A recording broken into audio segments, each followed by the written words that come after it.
Radio Row in Indianapolis. It's Combine time as teams look for their next superstar. Some of the biggest names in sports and entertainment will be right here. Get ready for the 2024 draft, baby. It's the Jake Asman Show.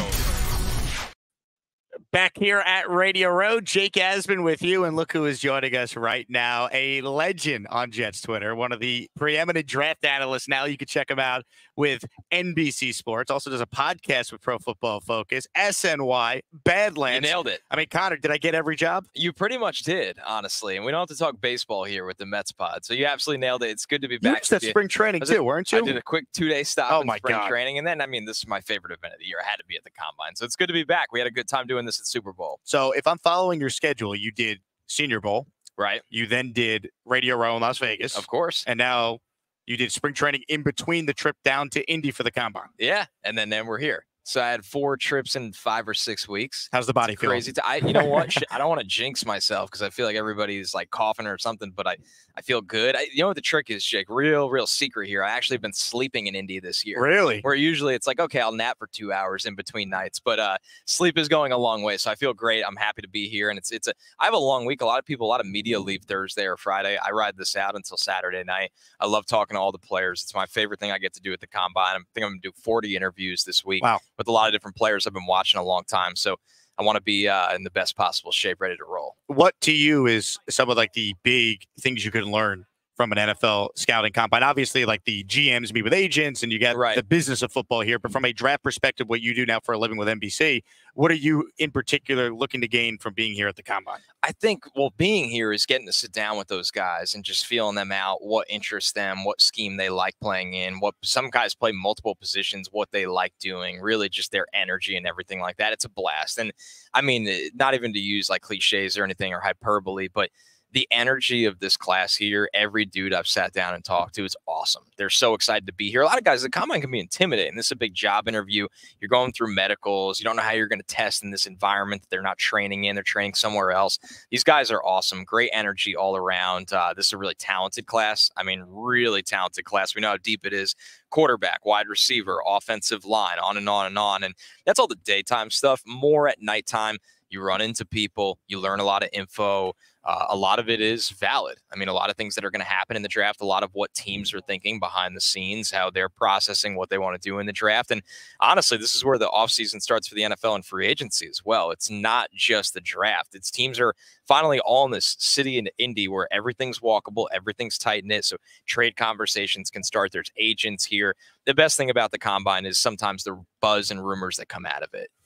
From a Jet perspective, what have you heard about the state of our 7-10 football team that feels like it's all in, do or die with this regime? Well, I think, number one, it's no secret now with the Lake and Tomlinson money freed up to an extent, over $8 million saved. And this is going to be a team that spends a lot of money, I think, on the offensive line. Because when you look at the situation of Aaron Rodgers coming back, you can't have multiple rookie starters. I think they're going to draft a tackle at 10. I still believe that, barring that they don't trade out. But you don't want to go into next year, hey, we got 3 rookies, and then ABT coming off injury, and Tittman's in his second year, so he's not that far removed from being a rookie.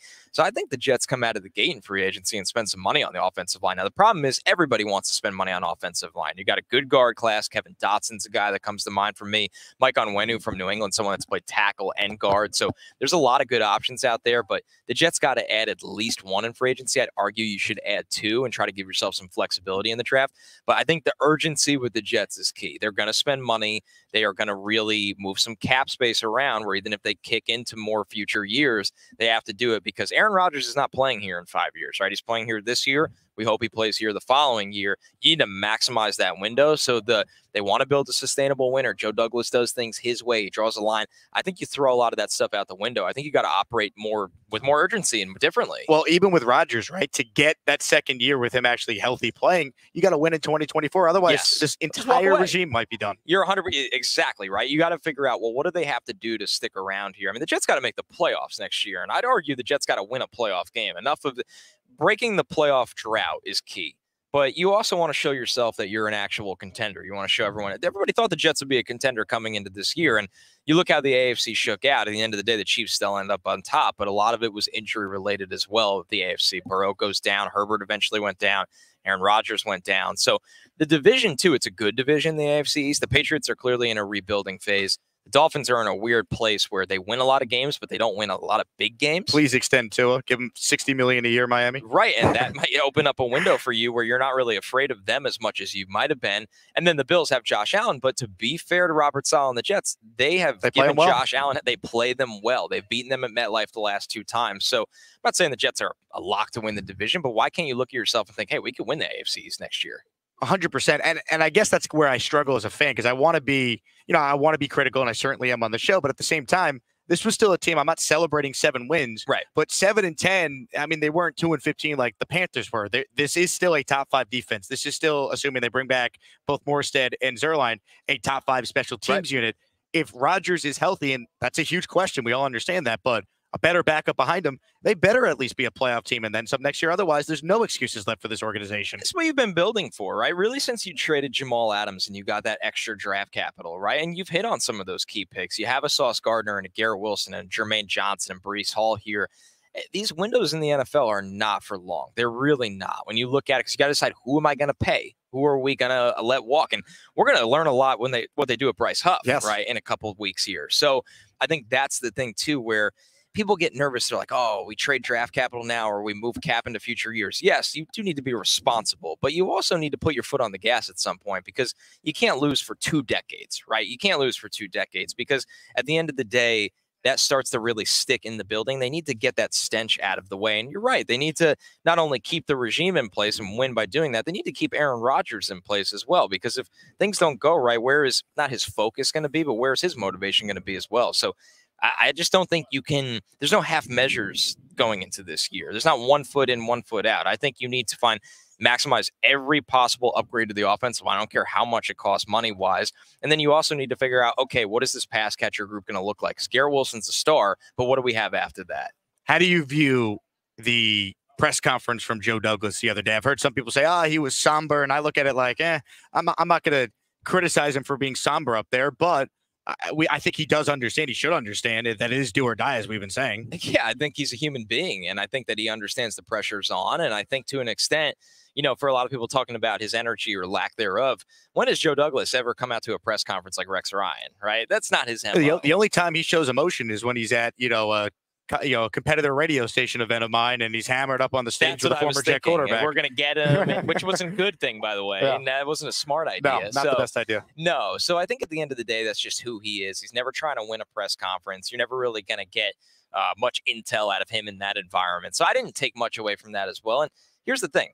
We as Jets fans, analysts, media people, whatever it may be, we get to comment on it in a couple of weeks, because what they do in free agency will dictate some of their success. They need to come out of the gate and what they might do in the draft as well, and how that leads to the draft, because we talk about the 10th overall pick, which matters a lot, but it's a little cut and dried in my opinion. It's, hey, is Joe Alt going to fall? Probably not. Is Olu Fashanu going to fall? 50-50. And then how do you handle it if they're both gone? Okay, Talisa Fuaga is a good player. Troy Fontenot is a good player. Do you trade out? There's avenues. Fontenot at 10 is the first I'm hearing someone suggest that. Would you take him at 10? He's a top 15 player for me. If I came out of this, and the measurements will tell us a lot, that's going to be, I believe, Saturday for Fontenot, I know, is when he does his media. And then Sunday, the offensive lines last for actual testing.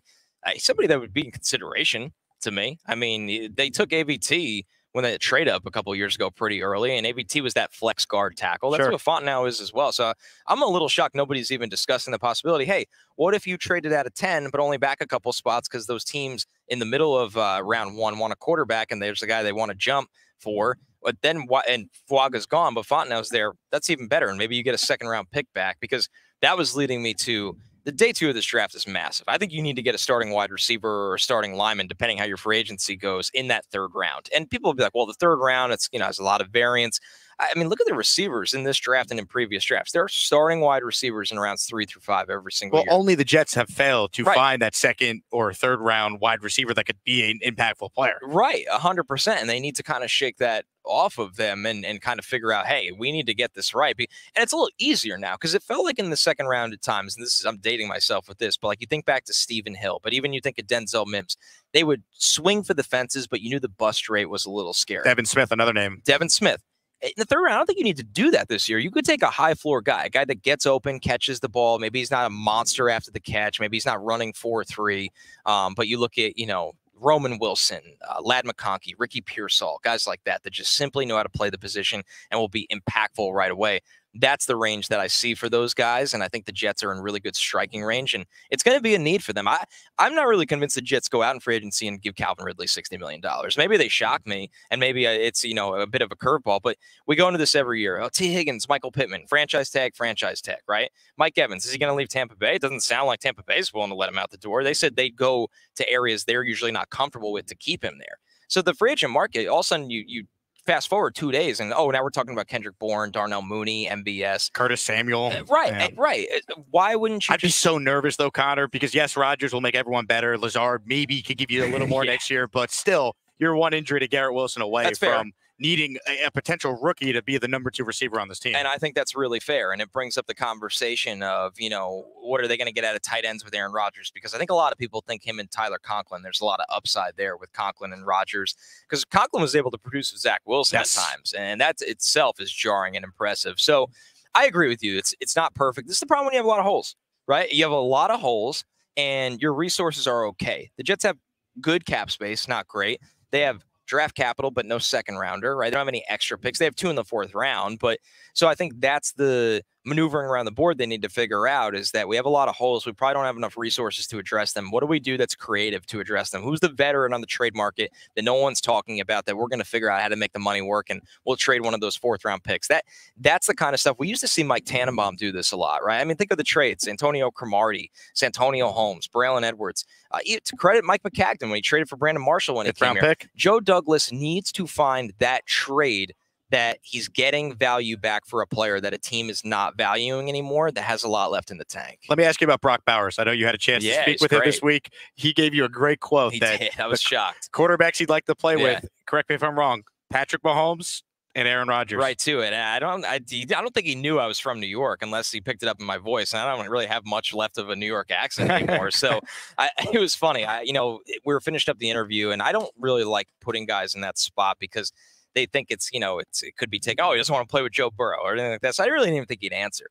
Of course, it was the Patrick Mahomes was like an automated answer. He's like, well, Patrick Mahomes. He goes, and then, and he went on talking about Aaron Rodgers. And it's, you're sitting there and it's like, well, Brock might be there at 10, and Brock might be a player that the Jets really, really value. I think what people are missing with Brock Bowers, right? And it would be cool after that quote if he ends up a Jet, because he would do incredible things with Aaron Rodgers.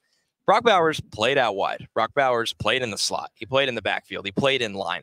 He played special teams. This is not just an inline tight end.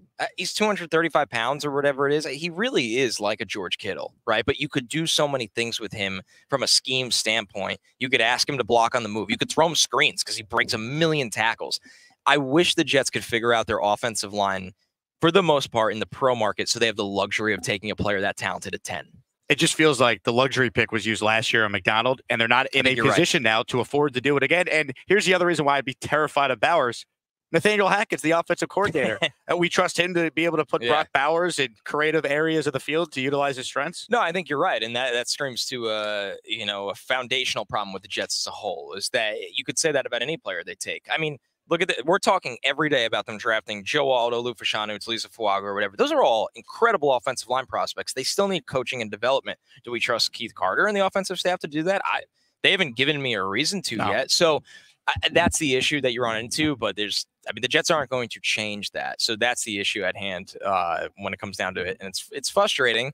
And they need to kind of prove a lot of people doubting them that they're wrong. And Aaron Rodgers is good enough that maybe he does, but it shows how many holes that they think he single-handedly can cover up. You just have to hope that just like players get better, coaches can get better. Like Robert Saleh maybe learned from this past year. And it's just, look, Rodgers is obviously the biggest thing. We all understand you need a quarterback or you have no chance. You just got to hope they have learned from what was exposed this year, because it was so bad. They were lucky to win 7 games. And that's only because they had the elite defense and special teams unit.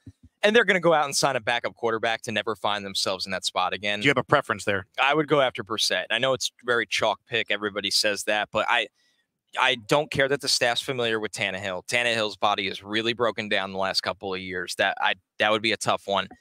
I don't think Minshew was as good last year as people thought. I think Shane Steichen was amazing when I watched that Colts offense. But if you got Minshew, okay, he could play to an extent. I mean, Brissett's a guy that's on the fringe, right? It always feels like, hey, there's 7 teams he could start for, but then he ends up in a backup situation. When he has to play, he can hold the fort. That would be the guy I would go out. And even if it's, $10 million a year, just find a way to make it work. Isn't it worth it? Like, if you got to overpay, it is what it is. Let's play this game. What would the over-under you would set it, Rodgers missing games next year? Because I would set it at least 3.5, right? And say he sprains an ankle and misses 4 games. That means your backup quarterback might decide if you're in the playoffs or not. 100%. Legitimately. And my definition of a backup quarterback, a quality backup in the NFL, is if your starter, as you just said, has to miss 4 games, can you go at least 2-2 or better in those 4? Stay afloat. With this defense and special teams and Brissett managing the game, I think they could go 2-2 or 3-1 with Jacoby Brissett. They won 7 games and they didn't have a backup quarterback this year. Correct. That's what Woody Johnson said as well. Very, very blunt answer from the owner of the Jets. But yeah, so I think that it raises your floor. And I think what a lot of people overall miss when watching the NFL is the really great organizations are always raising their floor. They're not getting up there and taking the home run swing to always have the ceiling, right? Because while that's boring, it ultimately can be a war of attrition. And when you're healthy because of the depth you have and the floor you raise, that's how you consistently make the playoffs. When you look at the day 2, day 3 options for the Jets in like a dream scenario at 10, it's like understanding what you're saying. It sounds like either Alt or Frashano. And then if both guys are gone, the trade back scenario. Yeah. So how do they pull off that trade back? Is it one of these quarterbacks kind of being hyped up? Like, which team should we be looking at that would potentially want to make a deal with the Jets? And then, hey, maybe in that trade back scenario, then you could still end up with Bowers. But if you get a 2nd-round pick and you have a 3rd-round pick, you could almost justify it because then you could fill your needs that way too. 100%. I think what you would really need to happen is you'd probably need a quarterback to fall to 10 that teams really like. Let's say J.J. McCarthy, because I think that's the easiest one. We'll assume that Caleb Drake and Jaden Daniels are all gone. Do you have quarterbacks, by the way, going 1, 2, and 3 right now? I do, but New England's a wild card. They really are. And I think what Washington does at 2 is up in the air. Interesting. I think Drake and Jaden is almost 50-50. And I think what New England does, everyone's trying to figure out. And I don't think they know either as they meet with a new staff and Elliott Wolf kind of running things. So we'll see where that goes. And if New England doesn't take a quarterback, I think they'll answer the phone and somebody will. So this idea would almost die right away. But let's say the quarterbacks go 1, 2, 3.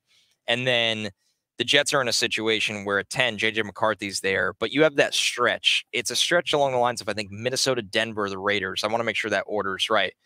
I mean, say everybody thinks that, Denver's going to take J.J. McCarthy and the Raiders have to jump over Denver. Well, then why wouldn't you flip from 10 to 13, right? And find a way to get extra draft capital there. And then you're still taking probably the same offensive lineman. So, or maybe the next guy. So that's basically the only route to them being able to do that without dropping into the 20s or late 20s. Because, I mean, this is a world where would it shock me if Kansas City wants to come up into the top 15 and take a wide receiver for Patrick Mahomes? But if you're the Jets, are you comfortable going all the way back to the end of the first round? So you're picking multiple times between 30 and, 70 or whatever it is. Are you comfortable with that? That's what you got to figure out because they need a tackle that could play for Aaron Rodgers right away. That's what I can't state enough is that, Tyler Guyton's a perfect example. Right tackle from Oklahoma, 1-year starter. Love the prospect. I think he is going to be a really nice NFL player. He is not, you can't just throw him into the fire right away. He was great at the Senior Bowl, but the hand placement is a little all over the place. He's somebody that I wouldn't, you'd ruin him. You would ruin him. The Jets need a guy that has played a lot of college football that can come in and find a place on the offensive line as a rookie. And that's a tough task, but it's not impossible. Couple quick hitters for you before we wrap. Would you consider, if you're the Jets, trading up from 10 to guarantee yourself either Alt or Frashano? So here's the problem. What do I have to give up? If somebody's answering the phone for 2025 draft capital, yeah, I would. Now, would you trade? Because my fear is trading next year's one. Because if Bleep hits the fan, wouldn't do that. I need to have that pick for probably a quarterback next year. But yes, would next year's 2 be on the table? It would. Move up? Yeah, it would. If I can get Alt, say I can go up. Say Arizona is just we want to stockpile picks again because that's what they like to do with Ossenfort. then I would consider trading next year's 2, but I couldn't trade this year's 3. I need that pick because I need a contributor in that slot. So one of your 4s next year's 2, move up from 10 to get somehow 4. get into the and 4. Take all. Yep. Yeah, I would do that. I would feel great about it. I feel like I'd have the closest thing, that to Brickashaw Ferguson again, where, okay, here's an 8-year guy on the left side of my offensive line. I don't have to go to bed tonight having nightmares about who my left tackle is. How many picks in this year's draft would you be willing to package to get into round 2 if we assume the Jets can't find a trade partner? They just love someone at 10, they stick and pick there, and now it's like, well, we're not picking again until 3rd round, number 72. Man, so you look at that, say a team in a full rebuild, right? So say they don't do the trade up in round 1. You're trading your 2025 second rounder, and say you're trading both 4s this year to come into the 2nd round, but then you got to pick 10 second round. We'll call it the top half of the 2nd round. Yep. And then the 3rd round, well, then we could take the tackle at 10. We can take a wide receiver or guard in whatever order in 2 and 3. This is the kind of creativity I'm talking about, right? That you're kind of leading me to. You have to do things differently because you simply have to have a competitive roster right now. Quick hitter to wrap up. We're talking about trades. We're talking about Joe Douglas. What do the Jets end up getting for Zach Wilson? Conditional 7th round pick. Yeah, I'll say a 2025. What are the conditions? He's actually on a team? He has to be on the team. That's unreal. Yeah, I really, it proved me wrong. Joe Douglas has with Blake Cashman. That trade shocked me at the time. A former GM told me this week he thinks the Jets at best could get like a 5th. And I was like, I don't even think they can get that. No, I would be really surprised. I think you're going to be right. Yeah, and you could set the terms where it's conditional 7th for 2025. He makes the team. 6th rounder if he plays 30% of the snaps, right? And then the other route is, and this is possible too, is that they flip it around. So say they go up, I don't know, 20 spots in the 6th round for Zach Wilson. That's the other route as well. What's the Mets record in 2024? 80 wins. I'm Really? sticking with it. Yeah, 80 wins. I just don't think now with the Senga injury too. I think. Why don't they sign a Jordan Montgomery? You tell me. They have no pitching. I get it. They're waiting till next year, but he could be a number 3, number 4 for you for multiple years beyond just this year. Montgomery is my guy. I've wanted him even before the offseason started. I think that I think they're going to be almost better than people think, but still not a playoff team because they still have Pete Alonso, Francisco Lindor. They have a lot of young kids that are going to come up with energy. Alvarez is going to be great, but the rotation doesn't have a guy. And when you don't have a stopper every 5 days, it's hard to be a playoff team in this league. And that's my fear with the Mets, especially if Senga's out to Memorial Day, which let's assume he is. It makes it, he's the closest, he's not an ace, but he's the closest thing they have to an ace. It makes it that much more difficult. I would love to be really optimistic. I love my Mets, but let's temper it. I'll say 80 wins this year and then spend all the money next year. What hair product do you use on your hair? Today, I just threw a general pomade in it. But listen, you know what? Quietly, I feel like a lot of people don't do this anymore. Bart actually made fun of me one day for it. I put wax in my hair.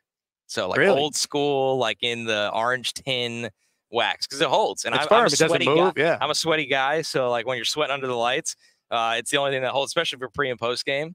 So yeah, man, wax is the old school way for the hair. All right, final question. Have you thought about what it will be like to do a Jet post game on SNY after, I won't even say a Super Bowl. Let's just say the Jets end the playoff drought. That's the one. Can clinch a playoff spot in any capacity, even if it was the 7th seed. I haven't thought about it because it feels so far away, and we had such great expectations next year. But I think the energy would be real. I mean, we have so much fun on that show, and I always say, imagine if they actually were a winning team, what it would be like. And I hope and expect that this is the year that happens. Thanks for doing this. You are the best at what you do, man. It's so cool to see one of us, a Jet fan, kind of make the rise that you are around here. So appreciate you, man. And let's hope our Jets get it right. So a year from now, we're talking about, the Jets have, I don't know, maybe pick 32. That would be amazing. I would love to come on here and spout about whatever prospect they need there. Thanks, Jake. He's Connor Rogers. My name is Jake Asman. Please like the video, subscribe to the channel. Shout out to Gusbuster Umbrellas for being today's sponsor. Jet fans, you guys are the greatest. Thanks again for your help in reaching 36,000 subscribers.